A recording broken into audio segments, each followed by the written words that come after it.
Yay! Yay! All right, everybody. Hi there. My name is Kimberlea, and I am an alcoholic.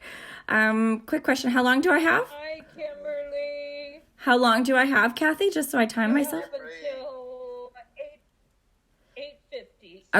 Okay, perfect.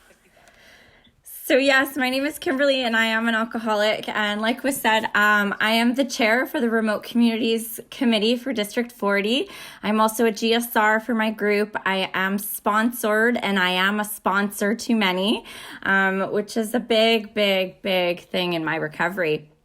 I came into Alcoholics Anonymous August 4th, 2016, but my sober date is August 15th, 2016. I got angry and I went out and picked something up and then decided I wasn't going to do it after one and had to reset my date. But let's go back. So I came from a pretty average middle-class home in the east coast of Canada. My dad was in the Navy and my mom was a stay-at-home mom that worked odd jobs here and there. And, I didn't see a lot of drinking in my family, but what I did see, it was chalked up to my dad was a sailor. No big deal. A little bit of childhood trauma with a little bit of sexual abuse from a family friend, and a little bit of a traumatic experience that I encountered when I was about 6. But other than that, I had a really good childhood. My parents ended up going their separate ways when I was about 11 years old, and my mom got remarried and we moved to BC, which if most of us are Canadian, but we basically went from the East Coast to the West Coast. And when you move when you're in grade 7 and you're in your final year of elementary school, you're the odd duck out. So I started having these feelings of loneliness, of not fitting in, and I just kind of became a chameleon to try to make friends. And that kind of continued into my high school years where I never felt good enough. My parents were divorced, so I felt I had to be perfect in order to have that love. So love was conditional for me. I was on the honor roll, I was on student council, I was a star athlete, and I was the all-round girl next door popular girl, but I didn't feel it. I felt inside like I didn't fit in. I felt inside that I wasn't pretty enough, I wasn't good enough, and I felt lost my entire teenage years. And when I was about 16, I got invited to a party with older kids. And that was my first introduction with alcohol. And I remember drinking a 2-liter of orange wine cooler in the first shot. And I drank that hard. And the first time I drank, I blacked out. The last thing I remember was going home in an older person's car. And she said to me, just take 2 Advil and a glass of water before you go to bed and everything's going to be okay. And that kind of became my mantra. I would get blackout drunk because I would feel like I was fitting in and I felt like I was prettier and I felt like the guys were attracted to me in high school when I was at these parties because I acted differently. And I would black out and I would take my 2 Advil and drink my water and everything was good. Everybody just thought I was the average teenage kid, but they didn't realize, I was starting to hang out with older and older crowds. I had fake IDs. So while all my friends were hanging out with other high school students, I started hanging out with adults at the bar. I had a scholarship to USC in the States, a full academic and athletic scholarship. And I had a boyfriend at the time and we were going to go down and go to USC together. Life had different plans and I ended up getting pregnant and decided to stay up here and go to community college, and he went and pursued his dreams down there and we parted ways, and I decided I was going to be a single mom, and that was that. That kind of was starting a course of action with resentment where I felt like I gave up a lot in order to have this baby and be a single mom. And I did a couple years at community college. And I was a part-time student and, worked a little bit of part-time jobs at the mall and this and that. And then I decided I wanted to move into the city. We lived outside and I was like, I'm going to move into the city and go to UBC, which is a bigger university. And I had a roommate and she was fancy. I looked up to her. I wanted to be like her. She always had money and she had nicer things than I did. She seemed like she had this amazing life. And so I got curious and I said, well, how do you get all this money? And she's like, oh, well, I'm working as an exotic dancer. And I was like, well, that sounds glamorous. And so I went to work with her one night. And they were having an amateur night, and I was like, I can do this. I'm athletic, I'm thin, I feel pretty when I'm having some drinks. So had a couple drinks and did an amateur night at the local strip bar, and I ended up winning. I didn't know at the time that they make you win because they want to loop you into the loop. But so that started my journey with exotic dancing. So I became a dancer at night and a student in the day, and I thought it was the perfect life. I had lots of money. I had time to do my studies. I was home in the day with my baby. And so it seemed perfect, right? I felt like I had arrived. When I was at the bar, I felt gorgeous. Everybody wanted to be around me, and it was in the limelight, so to say. But it was all a false reality, on the backside. I was getting involved with the darker side of life. The people that I was starting to hang out with were unsavory people in Vancouver's nightlife. I was hanging out with people that were associated with known motorcycle gangs, and getting into more and more trouble, going to after hours after the bar and getting home at 6 a.m, leaving the baby with the nanny and not caring. But, I had money, so it was justified because everything was taken care of. And I thought I was being a good parent because I was home in the day with my kid while everybody else was at work. And I was only gone at night while she was sleeping. And this was the story I told myself. This carried on for a long time until I met the man of my dreams at a bar. And in the same year that I graduated from school, I got married and we settled down, and we were planning to have another baby. And I started working in an office because, now that life was past me, I was going to be a grown-up now. There's nothing wrong with what I did. So I started working my way up the corporate ladder in accounting, and everything looked really great from the outside. We had $1 million home. We had beautiful cars in the driveway. We had a boat. We had jet skis. We had 2 beautiful children that were young. We had my older daughter who was 10. And life looked good. Everybody envied us. But behind closed doors, life wasn't so good. We were still, drinking on the weekends to excess, and indulging in other recreational activities as well. And then my husband lost his job. He had a workplace injury, and so he was home for 2 years with ankle injury, and he was unable to work. And he started to be resentful of me, and it kind of took a turn to the worse, and life got really bad for me and really dark. He didn't treat me very well because he didn't like that I was the sole breadwinner and I was keeping the family together. And he began to drink around the clock and use harder and harder drugs. And domestic violence creeped into my story. And that continued for about 2 or 3 years. It got so bad that my children would sleep in bed with me at night because they were trying to protect me from their dad.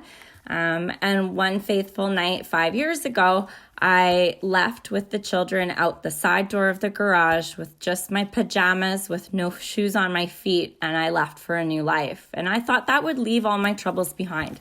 I wasn't going to drink or do drugs anymore because I wasn't in a bad marriage. I wasn't going to drink or do drugs anymore because I was going to be happy now because no one's abusing me.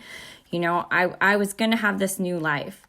But what happened was it followed me. Now I had a different excuse. Now I'm a single mom and I'm working like 60 hours a week to pay my mortgage. And so I worked hard, so I deserved that glass of wine. I was entitled to that glass of wine. And that glass of wine, of course, led to other things. And I would start drinking at 4:30 when I was cooking dinner. And by 5:30, I was so loaded I couldn't get dinner finished. And I would just order pizza and let whatever I was cooking sit on the stove. And I would be blackout drunk in my bed in a pile of my own urine by 9:30, justifying it every time. Well, if you had the life I had, if you had the ex-husband I had, if you were abused like me, if you would understand if you were lonely like me, because I've only ever identified as somebody's daughter, somebody's wife, or somebody's mother. So the weeks when I was absolutely by myself, I didn't know who I was. And this continued for about a year. And I would be blackout drunk by 9 o'clock every night. And I justified it. And I said, I don't have a problem with drugs and alcohol. He has a problem with drugs and alcohol because he does it at 9 a.m. and I don't do it at 9 a.m. I'm in bed by 9:30. I'm in bed at 9:30 because I'm blacked out drunk, not because I'm responsible. And I'm getting up to go to work at my job at 6 a.m. and I'm like having to, self-medicate in order to get through my day and having anxiety attacks because of the depression and anxiety I was feeling. But I found a great solution because, dating a guy who's sober would solve that problem because that would keep me from drinking. So I met a guy on an online dating app and he was 3 years sober. So, I'm not going to drink and use drugs. And that worked for a bit and life got good and everything looked pretty. But I would be sneaking to Chuck E. Cheese on a Saturday afternoon with my kids because they serve wine. And I'd be sneaking off to the bathroom because it was my 2 hours where I could actually drink and use. And then driving home, chewing gum and spraying myself with perfume so that nobody knew I was there. And that all fell apart when my sober partner started to find my pain pills and started abusing my pain pills and my prescription drugs. And he ended up relapsing really hard. So again, I was with someone that had a problem because I didn't have a problem, don't you know? But the blessing in that was he had been in recovery before. And so he had a support network who came and swooped in and took him to detox and treatment, which brought me into the rooms of Alcoholics Anonymous. And so on August 4th, 2016, he went to detox and I dumped all the booze down the drain. And I said, I'm going to quit for him because I'm a good supportive girlfriend and I don't have a problem. He does. Within 3 days, he was in a treatment center and I was attending meetings like the good codependent girlfriend that I am.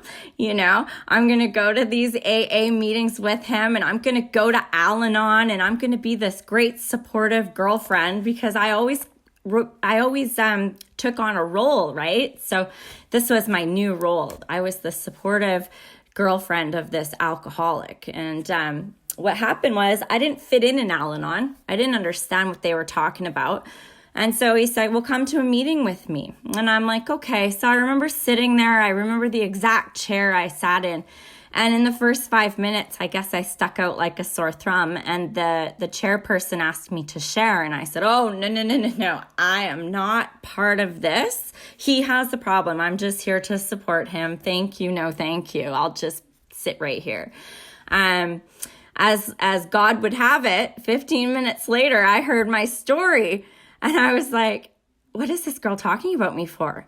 Like, she's sitting there and she's talking about me. Like, how dare her? And then by the end of her share, I realized that she was actually telling her story and she just had the same story as I did. And she was identifying as an alcoholic. And so like a bus crash in a movie, I realized that I was an alcoholic and that had been my problem my whole life. I had sat in the middle of the night and called the kids' helpline because I didn't know what was wrong with me, but I had never had anyone tell me, hey, Kim, maybe you have a problem and you should slow down. I didn't have anybody that ever held me to account and stopped me in my tracks and said, maybe you shouldn't do that, or maybe that's not normal. So I had no idea. I was comparing myself to people who were worse than I was because that was the circle I ran in. So I certainly didn't identify as an alcoholic or an addict until that morning. And from there, it stuck. Unfortunately for me, I wasn't given a good introduction to AA. I sat in middle of the road rooms that had what I like to call social suburban recovery. And I heard, step 1 and step 2, but it never was fully explained to me. And so, I would sit in a chair every Wednesday and I would leave right after the meeting. Everybody knew my name, but they knew nothing about me. I didn't have a big book. I didn't have a sponsor. I certainly hadn't done a set of steps, and I did not know what it was to be an alcoholic for the first year of this program. I stopped going to meetings about 6 months in, and I just had this boyfriend-based sober relationship, which went really, really well until it didn't. And on our 1-year anniversary, my girlfriends took me to Palm Springs to celebrate my 1 year sober, because don't you know, I'm a good girlfriend that stayed sober for a year. So we should go to Palm Springs and celebrate, because that's like what good girlfriends would do. on the plane down, I realized that I didn't want to drink and I didn't want to feel hungover the next day. And then I decided not to drink that trip. But what I found out when I got back a few weeks later is that he actually relapsed that weekend while I was gone. So when I came back, my reality was a lot different. There were bottles hidden in cupboards in my garage. There were bottles hidden in the bathroom under the sink that I didn't know were there for 4 or 5 weeks.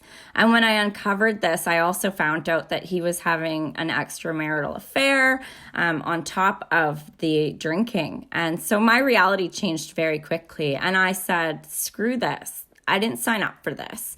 And I decided I was going to go to the bar and drink because I was mad. I was good and mad.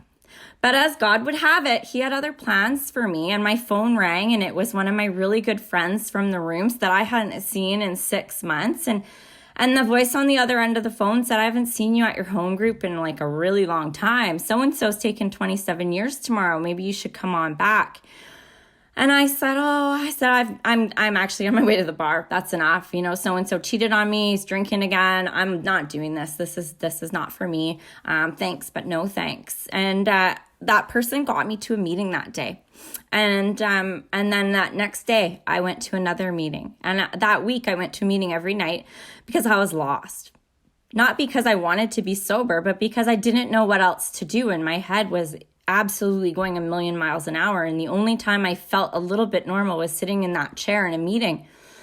And on the Sunday night, which was probably my 5th meeting in, I sat next to a girl and she goes, how are you? I've never seen you before. And I just broke down crying and I said, I need to get into this tools that you guys talk about.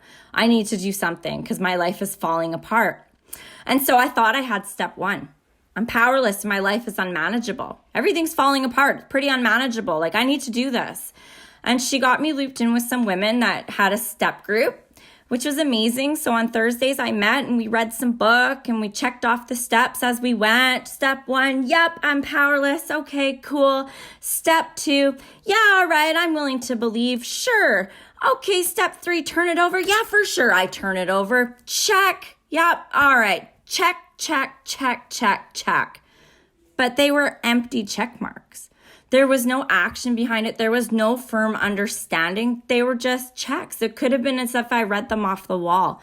I'm like, yep, all right, got it. Yep, all right, got it.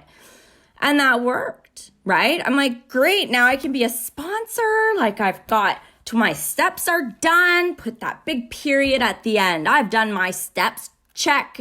Sign me up. I'm ready to be a sponsor. Nobody wanted me to sponsor them. I couldn't find a sponsee anywhere. So I'm going to all these meetings. I'm like, I'll be a sponsor over here. Pick me. And nobody was picking me. But life was okay. So yeah, let's just keep going. My kids were playing baseball that year. And, I couldn't get to meetings because rep baseball for 2 kids when you're a single mom is 6 nights a week. And so I thought, I'm going to make a step group. I'm going to have a step group at my house. I'm going to bring recovery to me, and that's going to be great. So I started sitting with a bunch of other moms, and we would nicely read the big book once a week on a Tuesday morning while our kids were at school, and I thought I was doing really well, and everything was going great. And it seemed to be. I was living this social suburban recovery life, and I was sober, and everything was fantastic. And then I had a couple friends that I had met in the rooms, and I was attempting to date, and, everything seemed to look pretty on the outside. And I was 18 months sober, and I had a boyfriend that had 18 years sober that I had met like a couple years before. So that was meant to be, right? And then I noticed he was smoking weed. And I was like, that doesn't look right. But he had a really good explanation. And I said, well, he's got 18 years. He's got to know what he's talking about. So I believed him. But it kept gnawing on me. And so one of the girls in my little step group, she goes, well, why don't you pray about it? And this is when people started to tell me to pray more. And I was like, oh, she's like, well, step 11. I'm like, step 11? She's like, well, yeah. I'm like, yeah, I did step 11. She's like, well, are you doing step 11 every day? And I was like, every day? I'm like, what are you talking about? No idea that I was to be practicing 10 and 11 and 12 every day. I was doing my step group and I thought I was giving back. I had a service position. I was the intergroup rep. Don't you know, I'm like doing my program here. I'm really working it. And so she gave me some simple instructions on how to pray. Ask God for some clear direction, clear, concise direction. And I was like, I don't know about that. Like I've been praying all these prayers and nothing's happening. Turns out I wasn't praying. I was yelling at God. I was telling him all my stuff and like asking him to fix it, but I really wasn't listening. So the prayer and meditation thing wasn't really working out for me until I started praying in a clear and concise way. And so I asked him for 2 days for a clear, concise answer, and I got it. I was like, is he smoking pot socially? Because it looks really social. Sure enough, it was a 2-foot bong and a blowtorch that God sent me to learn how to pray. And I said, oh, that's a clear, concise sign. I'm like, okay, so maybe there's a little more to prayer than just yelling at God and telling him I need things to be removed and that I'm having some troubles today. So I started helping another friend and I said, you know what? You need to try different meetings because I have all the answers that I'm not following. So you might as well follow my advice because I'm not using it, right? So I took him to a meeting. I'm like, come on, let's go. I hear this meeting in Vancouver is really good and you could use it, right? Because I've got a good program. I'm nice and solid. And so we went to this meeting called Grandview and I walked in and I remembered it. I was like, I've been here before. Turns out it was the 3rd meeting I'd ever been to. And I actually had heard 3 people speak that night that touched me to my inner core. But I was allowed to walk out of the room and I never went back because I didn't identify with those people because they're low bottom drunks and I'm a high bottom drunk. And so I walked out of a solution-based meeting at 3 days sober that probably could have saved my life, but it took me 2 years to get back to that room.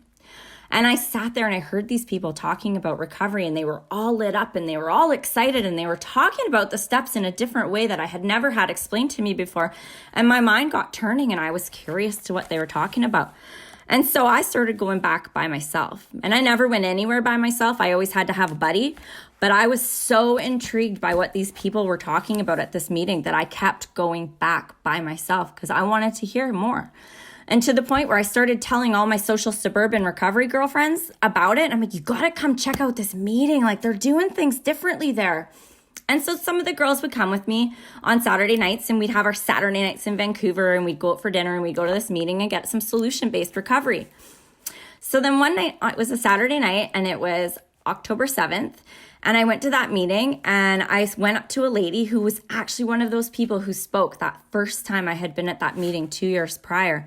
And I said, hey, you know these things these rapid set of steps you keep talking about? And she goes, yeah, you want to try a rapid set of steps? And I'm like, yeah, I really want to try a rapid set of steps. I want to try it a different way. I didn't ask her to be my sponsor because, everybody said you got to find a sponsor who has what you want. And nobody I ever saw had what I wanted. So I kind of had like this a la carte sponsorship for my whole sobriety. But I said, I'd like you to take me through the steps. And in that meeting, I shared from the heart about the hope I had for my ex-husband who was now doing heroin and fentanyl. And I said, hearing the guys in this room full of low bottom drunks talk about getting off the streets of downtown Eastside Vancouver was giving me hope. The next day, my ex-husband overdosed and died. The day after, I expressed the hope I had for him maybe getting this program. And that moment hit me like a ton of bricks. And I had guilt and I had shame. And I said, what if I would have gotten the solution and been lit up like the people in that room and shared this program loudly like they did? Maybe I could have helped him. Why didn't anybody get me that solution 2 years ago? And how come I don't have it to give to him? And I carried that guilt around for a little while, but luckily I went through that rapid set of steps and I was shown the way. And I was given the solution as outlined in the Big Book of Alcoholics Anonymous, and my life changed immediately. God showed up. Whereas the entire time I had been in recovery up until that part, I was having nothing to do with God. I started with the universe, the law of attraction. I'm willing to believe in that. If I throw it out there, it'll come back. And that worked a bit for me. And our book talks about that. That's having a willingness to believe in something, a willingness to have a power. And that was my beginning as described in our book. And that's sufficient enough to make contact. And what had happened in that 2 years of social suburban recovery is that beginning, that willingness had actually transpired and grown into a higher power. And by the time I had gotten to this meeting, Grandview, I had HP and he was my homeboy and he had my back, but I was still not willing to call him God. But after doing that set as laid out in this Big Book of Alcoholics Anonymous, God showed up for me. I had unlocked the door and the willingness had turned that doorknob and he walked in loud. And I was shown that step one isn't just being powerless and having a life that's unmanageable. It has a lot more to do with some of the mental stuff and some of the bodily stuff. And for the first time in over 2 years in the program, somebody explained to me what the allergy was. And I went, whoa, I have that. And I mean, it was like the second lightning bolt. The first was that bus crash where I realized that I had a problem with alcohol at 38 years old. And now at 41, I'm realizing that I have an allergy. And that is why I've been having all of these things in my life go wrong. And then step 2 was properly explained to me. And I made sense why that willingness had worked for me and kept me in the rooms, and how God had been there for me, protecting me. I have friends that call it God's fingerprints, right? Like there was so many times I could have gone out, but that small beginning I had made in my first set of steps where I was willing to believe in something, the universe, that had kept me safe. That was my defense from the first drink. And from then I kept going, and I got step 3, and I put that cornerstone in place, and it is locked, and God is hardwired to me. Like hardwired. I have a conscious contact with him at all times, and he knows that I'm stupid. I have the stupid man prayer written in my book. God, I am so stupid. Please make this simple for me, because I overcomplicate absolutely everything. And from that step 3, I was able to do an absolutely pure and like honest, searching deep, like fully expansive step 4, where I got to see my part in things where I had never had a part in anything in my life. I was a repeat victim from day one. Not one thing in my life did I ever have a part in. You all did it to me. Life did it to me. I never made any choices that affected me. And I was able to take a look at my life from a completely different angle and see how fear had run my life.